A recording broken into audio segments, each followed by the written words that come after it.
Okay guys, polynomials tayo. Ang lesson natin ngayon. Vocabulary of polynomials. Before tayo magpunta sa operation of polynomials, ang mga yun kasi addition, subtraction, multiplication, and division. Bago tayo pumunta sa operation, mag-vocabulary o polynomials muna tayo. Na kung saan, para mas maintindihan natin lubos yung operation. So, define muna natin ano ba yung polynomials. So, polynomial, i-translate to many terms. Polynomial is the sum of or difference of many, one or more terms whose variable have non-negative integer exponent. Ang polynomials ay yung mga walang negative exponent at walang mga denominator. Example, 7x raised to 9 minus 6.5x raised to 8 plus 9x raised to 4 minus x plus 3. Example yan ng polynomial. Ang polynomial naman na hindi example o not example of polynomial ay yung nabanggit ko kanina na may negative exponent. Katulad nito, example natin dito, 3x y raised to negative 6 and 5 over y minus 7, yung may denominator. Okay, then variable, a symbol that represent an unknown number.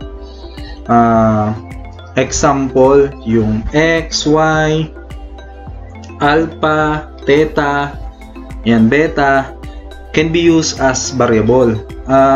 All letters in alphabet we can use as variable. It represent kasi ng unknown number, yung hahanapin pa natin. Di ba madalas nga sinasabi, find x o find the value of x.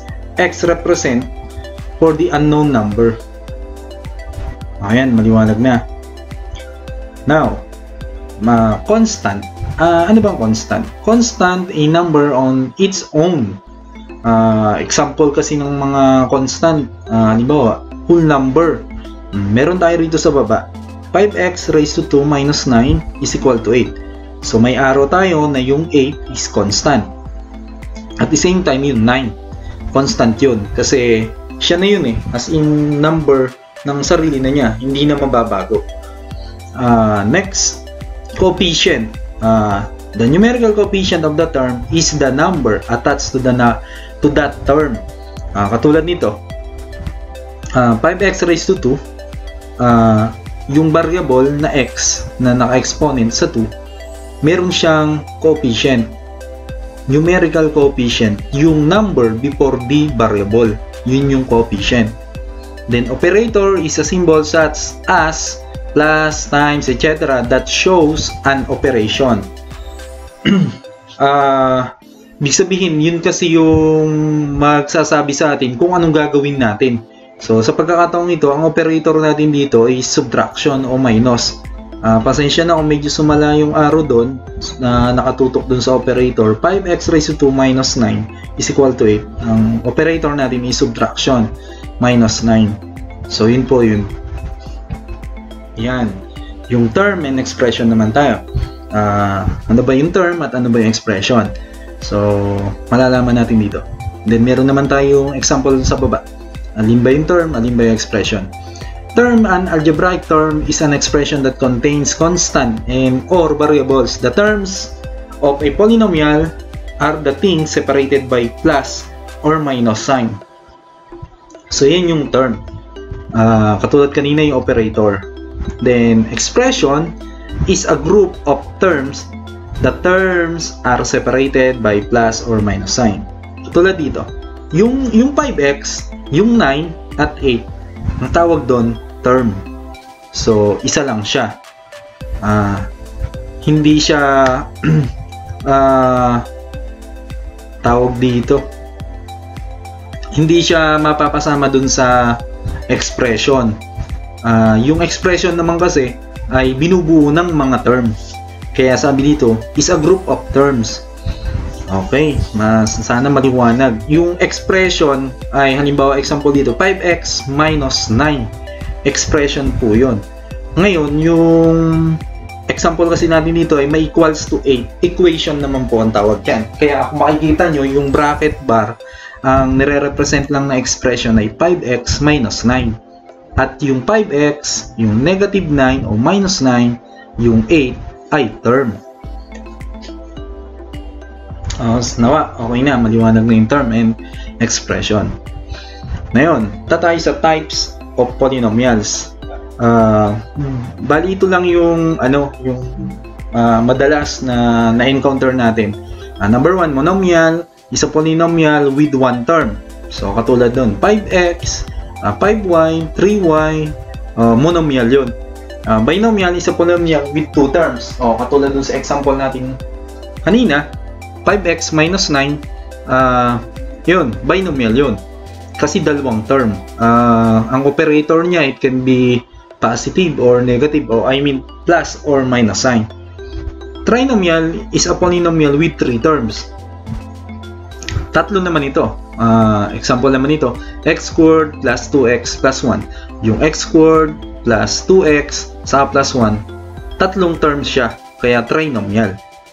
Ngayon, meron pa tayong mga polynomials kasi na mahigit sa 3, 4, 5, 6, 7. So, kino-consider siya o tinatawag siya na multinomial. Example nito, halimbawa, 3x raised to 4 plus 2x raised to 3 plus x raised to 2 plus x plus 1. So, yun, multinomial na siya. Kasi marami ng terms ang nabuo. So, hopefully, naintindihan na yung types of polynomials. Monomial, binomial, trinomial, and multinomial. Ngayon, punta tayo sa degrees. Mayroon kasing degrees yung polynomial. Degree of term and degree of polynomial. Ngayon, maintindihan natin dito kung ano dito yung degree of term, yung example niya, at kung ano yung degree of term and degree of polynomial. Degree of term, to find the degree, take the sum of the exponent on the variables contained in a term. Degree of a constant is 0. Yan. Degree of a term, example dito, 8x raised to 4, y raised to 3, z is 8. Remember that z can be written as z raised to 1. So, kung napansin natin dito, bakit 8 yung degree of term? Isang term lang siya pero 8 lang. Kasi, ang sabi, yung exponent ng mga variables, i-add natin. So, meron tayong x raised to 4 at y raised to 3. So, 4 plus 3, 7. Ngayon, yung isang variable kasi, meron niyang exponent na 1 always. So, i-add din natin yun. That's why yung degree of term natin, itong term na to ay 8 ang degree niya. Kasi inad natin yung exponent nung tatlong variable. Kasi yun yung sabi sa degree of term. Now, sana na nakuha natin yun. Degree of polynomial. Ano ba to? To find the degree, take the largest degree of any term of the polynomial. Example natin dito. Meron tayong polynomial 5x raised to 3 minus 2x raised to 2 plus 8. Kung pansin natin, trinomial siya. Tatlong term kasi ang meron dun sa example. Yung 5x raised to 3 minus 2x raised to 2 plus 8. Ngayon, ang degree natin ay 3. Why? Kasi ang pinakamataas na exponent ng x ay 3. Kaya yung degree ng polynomial ay 3. So, dun lang po yun lang po yung pagkakaiba nilang dalawa. So, pagka term lang, i-add natin yung exponent. And then, kung sa degree naman ng polynomial, susundin natin yung pinakamataas na exponent nung given polynomials. Okay. Yan. Some polynomials have special names based on their degree or how many terms they have. Refer to the following charts. So, dito sa left side, meron tayong degree, name. Sa kabila naman, sa right side, meron tayong terms and name. Okay, sige. Yung degree kanina, pinag-aralan natin, yung degree ng term, pag ang constant kasi, 0 ang degree. Ang linear naman, ang exponent niya o yung degree niya ay 1. Kapag quadratic, 2 naman ang degree niya. Okay? Ang exponent niya, 2. So, pag cubic, 3 naman o ang exponent niya ay raised to 3. Pag 4 or more, so 4th degree, 5 degree, and so on. Depende kung ano exponent nung given term. Ngayon, dito naman tayo. Dito naman sa terms and name. So, binanggit na kanina doon sa polynomial. Pag isa, monomial. Pag dalawa, binomial. Pag tatlo, trinomial. 4 or more, polynomial ang tawag. O, doon sa nauna, ang tawag natin doon ay multinomial. Example nung kanina nung monomial, halimbawa, constant, pwede 3. Then, pwede namang may variable, 5x. Monomial yon. Binomial, let's say 3x plus 2, x plus 1. Yan, x minus 2. So, sa trinomial naman, so, dahil tatlo naman ang term, so, x squared plus 2x plus 1, 3x squared plus 2x plus 3. So, yun. As long as tatlo, kaya siya trinomial. Okay? So, dito naman tayo. Meron tayong example dito. 5x minus 8, it has a degree of 1 and 2 terms. So, it is linear binomial ang tawag.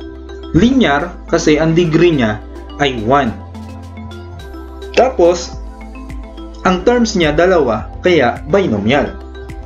Okay, maliwanag sana yun. Pangalawang example, x squared plus 4x plus 4, it has a degree of 2 and 3 terms, so it is a quadratic trinomial. Paano naging quadratic trinomial? Quadratic kasi ang exponent ng x o ng variable natin dito, ang degree niya ay 2. Ang tawag doon quadratic. Ngayon, tatlo yung terms. Kasi x squared plus 4x plus 4. Tatlo. Kaya ang tawag quadratic trinomial. Okay, maliwanag ano? X raised to 3 plus x raised to 2 plus 10x plus 20. So, kung mapapansin natin dito, ano ba ang degree niya? Ano ba ang terms niya? Okay, so it has a degree of 3. Why? Kasi ang exponent, highest exponent ay 3. Ilan ang terms? 4. So ang tawag dito, cubic. Then, polynomial. Kasi 4 or more, polynomial ang tawag. Now, next tayo.